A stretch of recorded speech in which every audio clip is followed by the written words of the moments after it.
اللہ اکبر. یزید دے دربار پیشی ہوئی تھی حضرت زینب دی بھتیجی حضرت امام حسین دی بیٹی فاطمہ بنت الحسین. وہ بھی اللہ نے حسن و جمال دیتا تے ایک شامی اٹھیا انہیں آخیا امیر المومنین یہ بچی مینوں لونڈی دے طور دے دو. تے بچی کمب گئی. حضرت فاطمہ تے بیچاری کمبنی شروع ہو گئی. تے اسے حضرت زینب نے آخیا بھی نہ تینوں یہ حق ہے شامی تے نہ اینوں ہی حق ہے.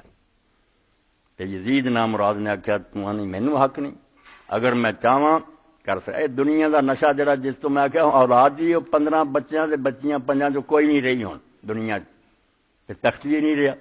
امام ابن کثیر فرماؤں جس حکومت نو مضبوط کر لی مدینہ برباد کیتا بیت اللہ نو اگ لائی اہل بیت شہید کیتے اور رہی ہے پھر 3 سال دے عرصہ جی ختم ہو گئی.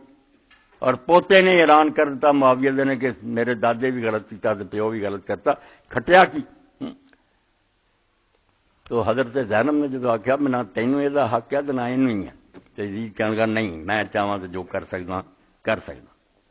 تو حضرت زینب رضی اللہ تعالیٰ نے کیا بے ہاں تو اسلام تو نکل جائے اور خدا کا دین چھڑ دیں پھر جو مرضی کرتا پھر ورنہ اسلام کوئی حق نہیں کہ مسلمان بچیاں نو لونڈیاں غلام بنایا جائے. کہنے لگا دین تو تیرا باپ تے تیرا برا نکل گیا سی علی نکل گیا سی تے حسین نکل گیا سی. تو حضرت زینب نے کیا میں وہ نہیں سی دین چوں نکلے انہاں دے دین پاروں تے تینوں تے تیرے پیو نو اسلام نصیب ہویا. وہ اسلام چوں کیوں نکلنا سی اسلام تو انہاں دے صدقے تہاڈے گھر چ وڑیا